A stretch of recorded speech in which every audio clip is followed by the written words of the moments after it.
दोस्तों नमस्कार। बॉलीवुड पर टक्कर हो गई है बहुत जोरदार उद्धव ठाकरे और योगी साहब के बीच में।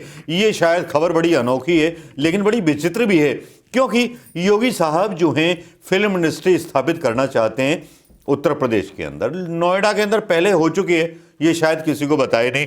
और बड़े बड़े विज्ञापन चलते हैं योगी साहब के टीवी चैनल्स पर, इतने लोगों को नौकरी दे दी। लेकिन मेरा भाई यूपी का ही है यार, उसे मुंबई फिर वापस जाना पड़ा। मुंबई द मराठा स्टेट जो कई लोगों को शरण देती है नौकरी करने के लिए।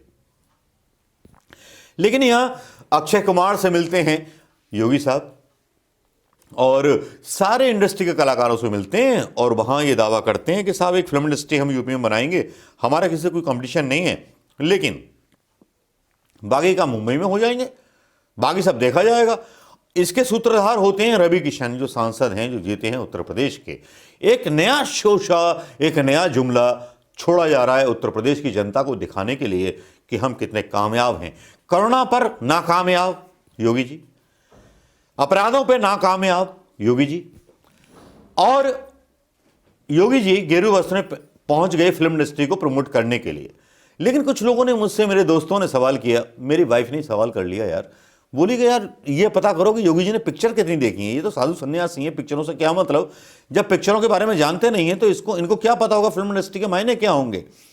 लेकिन मैं बताता हूं दोस्तों कि फिल्म इंडस्ट्री को लाने का जो ये एक शगुफा है, ये केवल एक शगुफा है, क्योंकि शगुफा जो है केवल मुंबई में चल सकता है, उत्तर प्रदेश में तो चल ही नहीं सकता, क्योंकि उत्तर प्रदेश में गोबर खाने वाले भक्तों की भीड़ बहुत है। क्योंकि किसी ने अगर लफ्ज़ जिहाद पर या वैसी कोई फिल्में बना दी, अपनी अभिव्यक्ति कर दी, तो भैया उस डायरेक्टर का तो मर्डर ही हो जाएगा यूपी के अंदर, ठाए ठाए बोल करके। तो योगी जी हैं और मोदी जी भी तो मोदी जी हैं।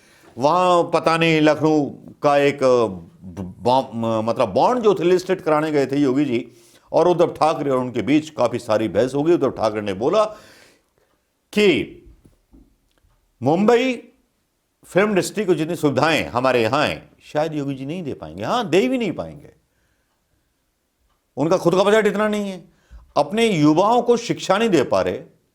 कोरोना वैक्सीन बोल के आए थे बिहार में कि देंगे, और केंद्रीय मंत्रालय से मतलब जो है बयान आता है, ये किसने बोला था कि सबको लगेगा कोरोना वैक्सीन? ये तो तय नहीं हुआ था, हम तो ब्रेक चेन तोड़ेंगे। मतलब विवादास्पद बयान आते हैं और बॉलीवुड को लेकर के सीधी सीधी टक्कर योगी जी और उद्धव ठाकरे के बीच दिखाई देती है। योगी जी जहां अप्रासंगिक दिखाई देते हैं, वहां उद्धव ठाकरे जमे हुए ठाकरे और शिवाजी महाराज के एक अनुयायी नजर आते हैं। उद्धव ठाकरे पर आरोप लगाने लगे मोदी मीडिया, गोदी मीडिया, अजान को लेकर के, अजान का कंपटीशन हो रहा है तो गीता का भी तो होता है ना। ये कुछ जिनकी मति मारी गई है, जिनके पास खुद सोच नहीं है देश के विकास की, वो अजान जैसे मुद्दे लेकर के आते हैं, हिंदुत्व के मुद्दे लेकर के आते हैं। उनके पास, मोदी जी के पास ही नहीं बचा कुछ, उनकी पार्टी के पास बचा ही नहीं है कुछ कि विकास की कोई बात बोल सके। हैदराबाद में जाते हैं तो निजाम और नवाब का बदलेंगे, यूपी के चुनाव में जाते हैं राम मंदिर बनाएंगे। यार विकास की कब बात करोगे? बिहार में जाते हैं कोरोना वैक्सीन फ्री बंटवाएंगे। शर्म करो, देश की आत्मा आपसे भर चुकी है। देश ने आपसे मांगा क्या था और आपने दिया क्या? सिवाय जुमलों के और सिवाय अंगूठे के आपने कुछ नहीं दिया है देश को। आपने देश को लूटने का काम किया है। मुंबई से फिल्म इंडस्ट्री आएगी, नोएडा फिल्म इंडस्ट्री का थोड़ा ध्यान रख लीजिए। मुंबई की फिल्म इंडस्ट्री लेके आओगे, अक्षय कुमार से मिल रहे हो, वो आके काम करेंगे? घंटा काम करेगा कोई? यूपी में आने के बाद यूपी का माहौल तो पहले बना लो, अपराध मुक्त यूपी करा लो, उसके बाद इंडस्ट्री का निवेश करा लो। बस टीवी पे चमकना है, टीवी के द्वारा सारा काम होना है, क्योंकि गोदी मीडिया को और मोदी मीडिया को बड़े बड़े विज्ञापन दे दिए जाते हैं जो जनता के पैसों के होते हैं। विज्ञापन जो आप उनको बांट रहे हो खैरात में, लेकिन जनता को तो आप एक टाइम का राशन तक जो है उपलब्ध नहीं करा पा रहे, रोजगार उपलब्ध नहीं करा पा रहे। आप दावे करते हो कि रोजगार दे दिए, ये दे दिया, वो दे दिया, कहां, किसको मिला? जमीन पर उतरिए। आपके नौकरशाहों ने आपका पिछवाड़ा ठोक दिया है बाबा जी। आपका कोई भी आलोचना नहीं कर रहा विरोधी दल, तो समझ लीजिए आपके दिन पूरे हो गए, क्योंकि आपकी आलोचना कर देंगे तो आप समझ जाओगे। लेकिन मैं आलोचना कर रहा हूं क्योंकि मैं आपसे निजी मोहब्बत करता हूं योगी जी। मैंने भी सपना देखा था जब आपने पहला पहला चुनाव जीता था, तो मैं भी सोचता था कि यार ये आदमी जो है बढ़िया काम करेंगे। शिवसेना की लाइन से प्रभावित था, बाल ठाकरे जी की लाइन से प्रभावित था। आंदोलित होना चाहिए, हाथ में जूता लेके होना चाहिए आदमी को। गांधी जी की लाइन से प्रभावित नहीं था। कोई एक थप्पड़ मारे तो दो थप्पड़ मार दो। बाल ठाकरे बोलते थे एक थप्पड़ मारे साले को 4 थप्पड़ मारो। वो संजय गांधी वाला स्टाइल। हमें तो वही स्टाइल पसंद है, लेकिन बॉलीवुड पर सीधी टक्कर हो गई है उद्धव ठाकरे और योगी जी के बीच में। अब देखना यह है कि ये लड़ाई कब तक चलेगी और कौन कौन सी फिल्म इंडस्ट्रियां, करण जौहर जाएंगे या कंगना रनावत जाएंगी, रवि किशन जाएंगे या कौन जाएंगे।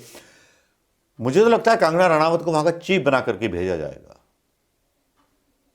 और पता नहीं कौन कौन से आ सकते हैं। आप थोड़ा कमेंट में डाल के बताइएगा दोस्तों कि कौन कौन आ सकते हैं। वाकई में आज का जो नाटक था योगी जी का, वाकई में कमाल का था और गौरवशाली था, उद्यमशाली था कि करुणा में एक मुख्यमंत्री अपने प्रदेश को छोड़ करके फिल्म इंडस्ट्री का सपना दिखा रहा हो, जिसके यहां कोई निवेश नहीं आया, कोई बड़ा काम नहीं हुआ, झूठे झूठे विज्ञापन चलते रहते हैं। कब तक मूर्ख बनाएंगे? जुमले वालों सुधर जाओ। नमस्कार, जय हिंद भैया। इस वीडियो को शेयर कर देना, आपको अच्छा लगे। योगी जी की भोली भाली सूरत भी दिखा दूंगा, उस पर रिपोर्ट भी दिखा दूंगा, लेकिन देखना मत भूलिएगा दोस्तों। ये देश की बात है, उत्तर प्रदेश की बात है। उत्तर प्रदेश का ही मैं रहने वाला हूँ, और उत्तर प्रदेश के लोगों को अगर अनदेखा किया गया और अब भी उत्तर प्रदेश के लोगों को अगर बाहर मजदूरी करने के लिए जाना पड़ रहा है, तो ये शर्म की बात है प्रधानमंत्री मोदी जी के लिए भी, जो वाराणसी से सांसद हैं, और योगी जी के लिए भी, जो गोरखनाथ के पीठ के मुखिया हैं और मुख्यमंत्री हैं, जो दावा तो करते हैं कि दिया गया, लेकिन ये भी डेटा होना चाहिए ना कि कितने लोग आए और कितने लोग वापस चले गए, उस पर भी जवाब दे दीजिए। फिल्म इंडस्ट्री बनाइए, बिल्कुल बनाइए, आपको बहुत बहुत मुबारकबाद। लेकिन अपने यूपी के उन मजदूरों को भी वापस ले आइए, जो दिहाड़ी मजदूर महाराष्ट्र में रहते हैं, जिनको मार मार करके भगाया जाता है। दोस्तों नमस्कार, जय हिंद।